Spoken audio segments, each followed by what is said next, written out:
আসসালামু আলাইকুম। আপনারা অনেকেই আমাকে জিজ্ঞেস করছেন যে আমি জুলাই সনদে হ্যাঁ ভোট দিব কি না ভোট দিব।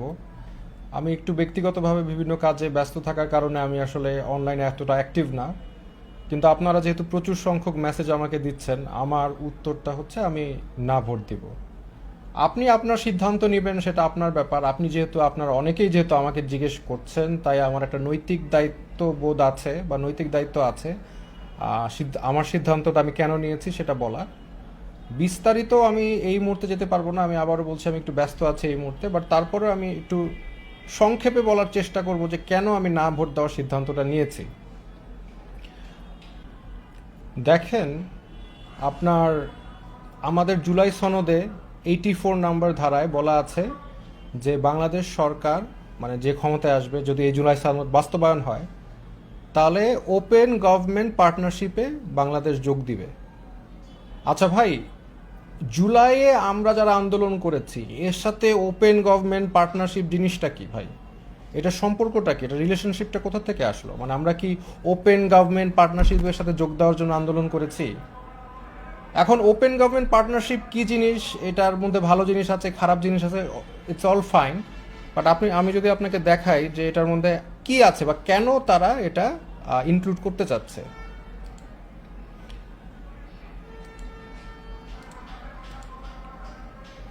এই যে দেখেন, সরাসরি বলা আছে যে তারা ও ওপেন গভর্নমেন্ট পার্টনারশিপ হচ্ছে এলজিবিটি রাইটস এর পক্ষে কাজ করবে, এলজিবিটি রাইটস বাস্তবায়ন করবে। সো আপনি যখন জুলাই সনদের মাধ্যমে আপনি এই সনদটা বাস্তবায়ন করবেন, তখন তারা বলবে এই যে এটা তো পাশ হয়ে গেছে, এখন তো আপনার এলজিবিটি কিউ বাস্তবায়ন করতে হবে। এবং এটা শুধু এই এই বিষয় না, আর অনেক বিষয় আছে এই সনদে। But this is one of the issues যে ওপেন সোসাইটি কোথা থেকে আসলো ভাই? আমি তো ওপেন সোসাইটির জন্য সংগ্রাম করি নাই, আপনিও করেন নাই, কিন্তু আপনাকে ভোট দেওয়ানো হবে এবং ভোট দেওয়ানোর পরে এগুলি বাস্তবায়ন করা হবে। এটা তো মানে ইটস অন ইউর ফেস, আমি তো স্ক্রিনে দেখাইতে পাচ্ছি। আপনি আমার কথা বিশ্বাস করেন না, আপনি নিজে যে সার্চ দেন ওপেন গভর্নমেন্ট পার্টনারশিপ জুলাই সনদে আছে কিনা, থাকলে এটার মধ্যে এলজিবিটি কিউ আছে কিনা দেখেন। ডোনাল্ড ট্রাম্প উনি সবার জন্য খারাপ বা ওনার দেশের জন্য ভালো, উনি দেশকে ডেভেলপ করার জন্য ফার্স্ট যে কাজটা করেছিল ক্ষমতায় এসে, এই ডাইভার্সিটি, ইকুয়ালিটি, ইনক্লুসিভিটি, এইগুলো যারা বিশ্বাস করে, এলজিবিটি কিউ, সবগুলোকে বন্ধ করছে। কারণ সে জানতো একটা দেশকে স্টেবল করতে হলে, একটা দেশকে ভালোভাবে ডেভেলপ করতে হলে এগুলো থামাতে হবে, এবং তিনি তাই করলেন। তো কাজে আমাদের দেশ আবার একটু অ্যাডভান্সড, তারা আবার এগুলো বাস্তবায়ন, ভবিষ্যতে বাস্তবায়ন করার জন্য সেগুলি সংবিধানে একদম ঢুকিয়ে দিচ্ছে। কারণ সংবিধানে যদি ঢুকে এটা চলে আসে, তাহলে সংবিধান is the supreme supreme law of the land, তাই না? মানে সংবিধান হচ্ছে দ্য হাইয়েস্ট নর্ম দেশে। তো এর নিচে যেগুলি আইন হচ্ছে, তাহলে সেগুলি তখন ওটার ভ্যালিডিটি কোয়েশ্চেন আপনি করতে পারবেন। বিকজ সুপ্রিম নর্মের থেকে তো নিচের লগুলি তো তখন আর মানে উইক উইক নর্ম। তখন ওই লগুলি সংবিধানের উপর পয়েন্ট করা যায় যে আপনি তো সিগনেচার করছেন, সো দেয়ার ফর আপনার যে আইনগুলো আছে এগুলোর বিরুদ্ধে সেগুলো চেঞ্জ করতে হবে। তো এইরকম একটা এজেন্ডা তাদের আছে, এবং ওটা অনেকে হয়তো বা জানে না, না জেনে দেখা যাচ্ছে ইসলামপন্থীরাই অনেকে, প্রত্যেকটা ইসলামিক দলই এটার পক্ষে বা এই জুলাই সনদের পক্ষে কাজ করছে, এমনকি সব দলই করছে এখন। এটা তো আর অস্বীকার করার কিছু নাই, প্রত্যেকটা দলই এটার পক্ষে করছে। এবং আমার ওনারা সবাই পড়ে করেছে কিনা, এগুলো দেখে করেছে কিনা আমি জানা নেই, আমি মনে করি তারা দেখে করেনি। তবে একটা জিনিস হচ্ছে, আপনারা যারা হ্যাঁ না ভোট দিবেন বা আমাকে যারা জিজ্ঞেস করছেন, আপনারা কি একবার জুলাই সনদে কি কি আছে সেটা পড়ে দেখেছেন? এই যে ওপেন গভর্নমেন্ট সোসাইটিতে যোগ দিবে, এটা আপনাদের চোখে আসছে নিশ্চয়ই। যারা পড়েছেন, যারা পড়েন নাই তারা তো পড়েন নাই, যারা তাদের চোখে আসছে, আপনি কি ঢুকে এটা সার্চ দিয়েছেন? আপনারা এটা করেন নাই, এবং এইটার অ্যাডভান্টেজই তারা নেওয়ার চেষ্টা করবে। তারা আপনাকে বুঝাবে জুলাই সনদ হলে আপনার দুনিয়ার সব সমস্যা সমাধান হয়ে যাবে, স্বর্গ হয়ে যাবে দেশ, আর জুলাই সনদে না হলে আওয়ামী লীগ ফিরে আসবে। কিন্তু এইটার সাথে, দুইটার সাথে কোনো সম্পর্ক নাই। আওয়ামী লীগ যদি ফিরে আপনাকে আসে, এসে যদি আপনাকে, আমাকে তো জবাই করবে, এটা তো শিওর, আপনাকেও করবে, কিন্তু আমাকে তো সব আপনার আগে করবে। তো এইটা যদি তারা করতে চায়, তাহলে ফার্স্ট যে জিনিসটা করবে, 1 সেকেন্ডের মধ্যে জুলাই সনদ অবৈধ ঘোষণা করে যা ইচ্ছা তাই তারা করতে পারবে। সো জুলাই সনদের কারণে আওয়ামী লীগ আসতে পারবে না, এটার কোনো সম্পর্ক নাই। আরও বলা হচ্ছে,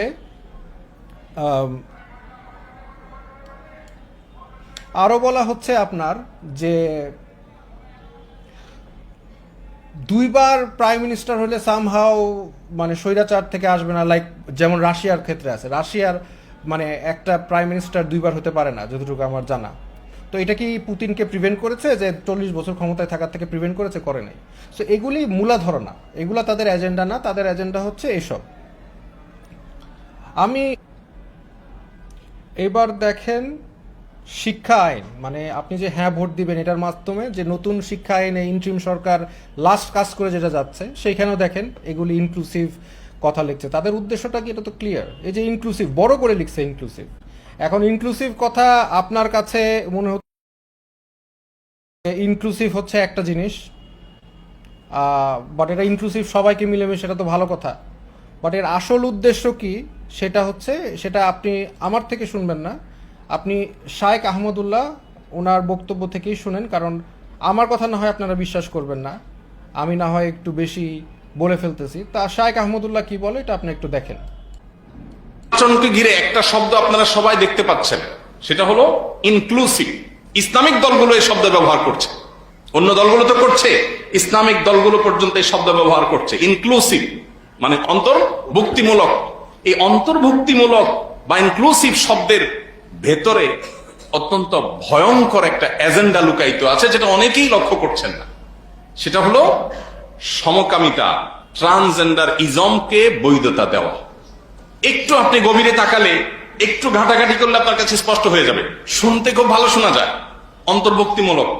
অন্তর্ভুক্তি আমরা কেনা চাই, সবাইকে নিয়ে সবাই চলতে চাই, শব্দটা ভালো, কিন্তু এটার মতলব বহু খারাপ। এটা নিয়ে আপনি যদি একটু ঘাটাঘাটি করেন, আপনি দেখবেন পৃথিবীর যে সমস্ত দেশে ট্রান্সজেন্ডার মতবাদ, যে সমস্ত দেশে এই যে বিকৃত মানসিকতা এগুলো প্রবেশ করেছে, আইনের আকার পেয়েছে, রূপ পেয়েছে, এগুলোতে এই শব্দ আগে ঢুকেছে, তারপরে এটা হয়েছে।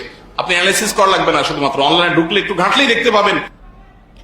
তো আপনারা দেখতেই পাচ্ছেন যে এইটাই হচ্ছে জুলাই চার্টারের একটা এজেন্ডা। আরও অনেক এজেন্ডা আছে, সেগুলি আলাদা আলাদা করে আসলে এই মুহূর্তে বলার ইচ্ছা নেই। কিন্তু আরেকটা বিষয় যেটা আপনি দেখেন যে তার এই জুলাই সনদের মূলনীতির মধ্যে কি কি আছে আমরা একটু যদি দেখি। Fundamental principles, equality, human dignity, social justice, তাই না? Social justice. এখন সোশ্যাল জাস্টিস কি জিনিস এটা আপনারা কারা বোঝেন? মানে এটা কি আপনারা কখনো সার্চ দিয়েছেন? মানে সোশ্যাল জাস্টিস কি, মানে এটা আবার কি জিনিস? হিউম্যান ডিগনিটি কি জিনিস, মানব, এগুলো প্রত্যেকটা কথাই সুন্দর, বুঝছেন না? এবং সেকুলারিজম যখন আপনাকে 71-এর পরে আপনাকে বলছে সেকুলারিজম, আপনি মনে করছেন সেকুলারিজম মানে ধর্মনিরপেক্ষতা, রিলিজিয়ান নিউট্রাল, এটা তো ভালো কথা, আমরা এটা তো অ্যাগ্রি করেছি। করার পর কি হলো? আপনাকে এই সেকুলারিজম দিয়ে আপনাকে মানে আপনার নেক্সট 40 ইয়ার্স আপনাকে জুলুম করা হয়েছে সেকুলারিজম দিয়ে। তো একইভাবে আমরা যদি দেখি এই জুলাই চার্টারে যে ফান্ডামেন্টাল যেগুলি মানে ফান্ডামেন্টাল প্রিন্সিপাল যেগুলি আছে, এই যে ফান্ডামেন্টাল প্রিন্সিপালসে কি আছে, এইখানে আছে equality, human dignity, social justice. তো এইটা বাংলাদেশের মানুষ মানে সোশ্যাল জাস্টিস কোত্থেকে পাইলো, এটার ভিতরে কি আছে, সেগুলি আসলে মানুষ ক্লিয়ার না। তো এটা যদি আমাদের ক্লিয়ার করতে হয়, এটা আপনাদের একটা, আমি মানে যেহেতু এই বিষয় নিয়েই কথা বলছি আজকে, এই বিষয়টাই ফোকাস থাকি, তাহলে আমরা চ্যাট জিপিটিকে জিজ্ঞেস যদি করি, এই যে আমরা সোশ্যাল জাস্টিস দেখি, চ্যাট জিপিটি জিজ্ঞেস করেন does social justice have anything to do with LGBT, হ্যাঁ, তাহলে তারা অ্যান্সারটা কি দিবে সেটা আপনি নিজেরাই দেখতে পাচ্ছেন। এখানে বলা হচ্ছে যে social justice is an umbrella term that includes LGBTQ rights, radical justice, gender equality, হ্যাঁ ইত্যাদি। জেন্ডার ইকুয়ালিটি এবং LGBTQ রাইটস দুটাই এই সোশ্যাল জাস্টিসের আমব্রেলার মধ্যে তারা ফেলে দিচ্ছে, এবং এটা দেশের মূলনীতির মধ্যে তারা প্রবেশ করানোর চেষ্টা করছে। তারপরে হচ্ছে হিউম্যান ডিগনিটি, আরেকটা খুব সুন্দর কথা, কিন্তু হিউম্যান ডিগনিটি বলার ডিফিনিশন কি, মানবিক মর্যাদা মানে কি বোঝায়, এটা নিয়ে তো ইমানুয়েল কান্ট সে কথা বলেছে। এখন ইমানুয়েল কান্টের ফিলোসফি আপনি তো জানেন না, এটাই তারা আপনার অ্যাডভান্টেজ নিচ্ছে। তো এগুলি আরও অনেক বিষয় আছে, আজকে আর এগুলো নিয়ে বিস্তারিত আলাপ করবো না। বাট একটা জিনিস আমি বুঝতে পারি না, সেটা হচ্ছে ইসলামিক দল যারা ইসলামিক দল, যতগুলো ইসলামিক দলই আছে, তারা মূল নীতিতে ইসলাম ওয়ার্ডটা আনতে পারে নাই বা চায় নাই, সেটা কিরকম কথা? মানে আপনার মূলনীতিতে ইসলাম থাকলে বাকি সব নর্ম এটা ক্যান্সেল আউট হয়ে যায়। মূলনীতিতে ইসলাম থাকলে বাকি যেগুলো নর্ম আছে সেগুলা, বিকজ ইসলাম তখন সুপ্রিম নর্ম হয়ে দাঁড়ায়, মেজরিটি মানুষ মুসলিম, তাই ইসলামটা সুপ্রিম নর্ম হয়ে দাঁড়ায়।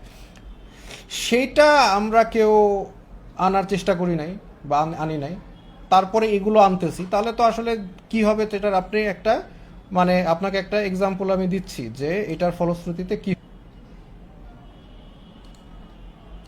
আমরা শুনছি যে জুলাই সনদের ভিত্তিতে দেশ চলবে।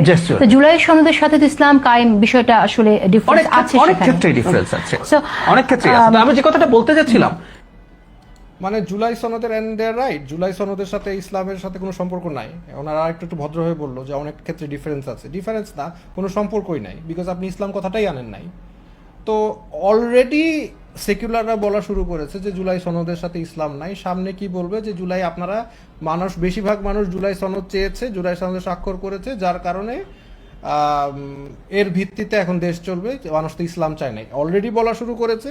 সামনে আরো বলবে কিচ্ছু ইসলামের কোনো কাজ করতে পারবেন না, এলজিবিটি এগুলি ইত্যাদি যেগুলা দেশ ধ্বংস করে সেগুলি আপনারা বাস্তবায়ন, মানে সেকুলারদের করারকে সহযোগিতা করবেন।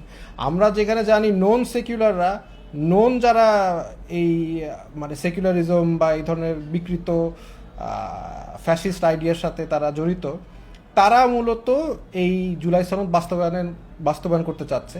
একই সাথে চাচ্ছে হচ্ছে ইসলামপন্থীরা, মানে যেখানে দাজ্জাল যেটা চায় সেটা যদি আমরাও চাই তাহলে তো কোথাও কোনো একটা গলদ আছে। দাজ্জাল তো ভুল হবে না, আমরাই তাহলে ভুল, কারণ মানে কেন আমরা চাবো, তাই না? তো এনিওয়েজ, আমি আসলে অন্য কাজ নিয়ে একটু ব্যস্ত, আমি এগুলো নিয়ে আর কথা বলতেও চাই না। আপনারা যেটা সিদ্ধান্ত নেবেন সেটা আপনারা নিজেরাই সিদ্ধান্ত নেন। জি, আসসালামু আলাইকুম।